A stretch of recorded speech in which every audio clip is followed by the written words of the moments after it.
why they do what they do. A lot of times you learn more from studying the differences than the similarities. Sure. And so we have seen some fair degree of research, which is very cool. Yes. And which, yep. And guess what? It's actually beginning to look like we're not crazy. Wow. Sorry, shock therapy won't work. Oh, well. Anyway, so neither do beatings. Beatings don't work, no. You can't beat this out of me. You can't beat the trans out of me. You know. You can kill me and they'll still bury me in a dress. but please don't. You know, I shouldn't laugh. I shouldn't make light of that. The fact of the matter is that an awful large number of us have been killed. Yes, yes. And in fact, we had the Zapata girl in Greeley. Angie Zapata, yep. Who was killed. They deliberated, what, 2 hours before they found this man guilty of premeditated murder and a hate crime. Well, I think, if I remember correctly, he didn't. His lawyers didn't dispute his guilt in the murder. What they were actually ended up litigating was whether or not it was a hate crime. Right. And he said it was a crime of passion. It was a crime of passion. It was something that you know, he was driven crazy when he learned that she had been labeled a male when she was born.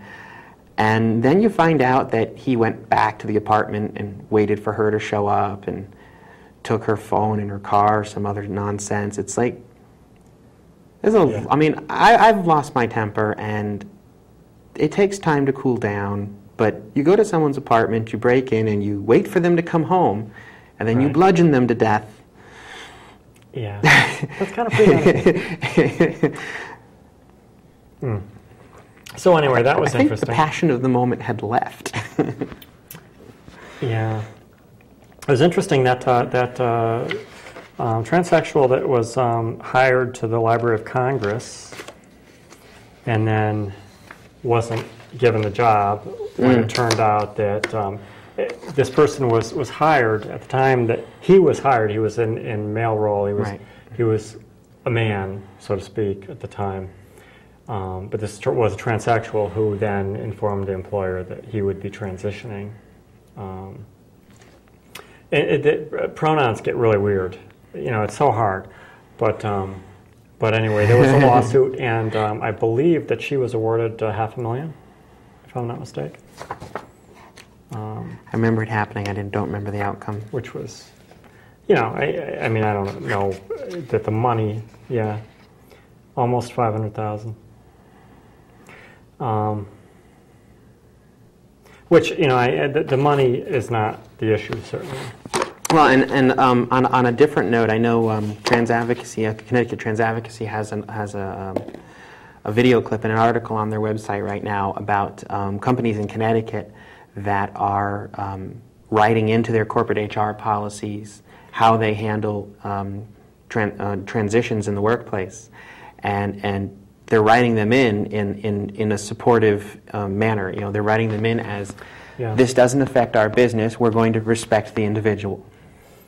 Yeah. Our workplace remains a respectful, non-discriminatory environment, and that will include someone transitioning. As it should. And I think they mentioned Aetna as one company that was writing it in. I know Electric Boat has something in their human resources policies about gender identity and expression being protected on site. Yeah, there are a lot of companies. I have a few here. I know there are. I lots just don't of remember Aetna, them. Pitney Bowes, the Hartford, Xerox, Connecticut College, Wesleyan University, Yale. Most of the schools would make sense, actually. But yeah. So, you know, it's and when they I think it's one of the executives or one of the higher ups from Aetna that they were that was speaking in the video. I didn't watch the whole thing, unfortunately, but the point they were making was that it's actually better for their business to address it and address it in a positive way. Sure. To value the person's contribution that they may have worked there 25 years or 14 years. 14 years in my case. Yeah. And And you know, if you've been happy with the employee's work record up to that point, why do you have any reason to expect their work's going is going to change? And it's hard to conceive that somebody that's worked for you for 25 years or 14 years in my case, that if they've been with you that long, it's a little bit hard to say you weren't happy with them. You know? Well, I just hadn't gotten around to talking to her. Oh God. Yeah, I know my own company's policies. If they're not happy with you, they're supposed to talk to you every 3 months until you get better. So. Anyway, I'm not sure if I was supposed to talk about this or not. This is PFLAG.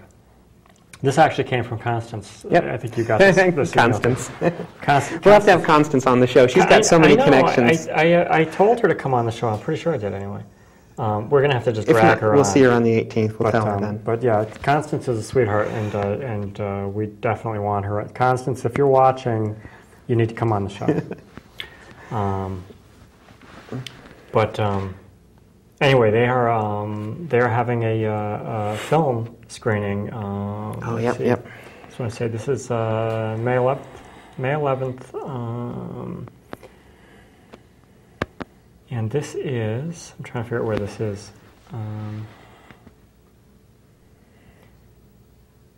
Okay, I'm not sure but this is PFLAG, the Southeastern Connecticut PFLAG, and they are going to have this film, which is a gender film. They call it a gender film. It's straight-laced how genders get all tied up. It should be interesting. I'm not sure what that's all about, but they are a good bunch, and they're going to have this film on May 11th. And PFLAG being the organization for the parents, family, and friends of lesbians and gays, and bi and trans, but I'm not sure exactly where this is going to be, but certainly contact PFLAG if you're interested in that. And what we can do is we'll put it up on our calendar on thetallgroup.org, and if you're interested, you can go to the calendar link on our website and find it. Yeah. Anyway, very, very good stuff. There's a lot of stuff going on. And May's going to be a busy month. May's going to be busy, yeah. And certainly, in fact, we were sort of almost scheduled for tomorrow night to do a panel at Eastern Connecticut State. Is it university now? Are they all university? State University, yep. Part of the it used to be Eastern Connecticut State College. Now it's Eastern Connecticut State University. Yep, part of the Connecticut State University system, Eastern, Western, Central, and Southern. Yeah, they're in Willimantic, and we're going to be doing a discussion panel at Eastern. But it was sort of almost scheduled for tomorrow night, but it looks like it will now be kind of last minute. So probably in the fall. It's going to be next semester, from what I understand. So we'll be. You ought to have a lot of chances to come out and see us in the fall, between going back to Mitchell and Eastern, and I think we'll probably have a panel at most all of the local universities in the fall. Yeah, we're taking over, guys. Anyway, we're out there, so. And as a hint of things to come, we're going to try and do something at the Spirit of Broadway. Yes, we are. We are definitely going to do something. We're going to be doing some... So, gorgeous little theater in Norwich. They do very unique productions. Yeah. It's like $35 a ticket to get in, so it's like totally affordable. It's a very cool place, and they have a deal with the Inn at the Norwich Inn. Yes, the spa at Norwich Inn. Yep. Which is a really nice place. They have an excellent restaurant there. Yeah, and they have a deal where you get dinner and the theater tickets, and for it like was really $55 cheap. a piece. Yeah, it was.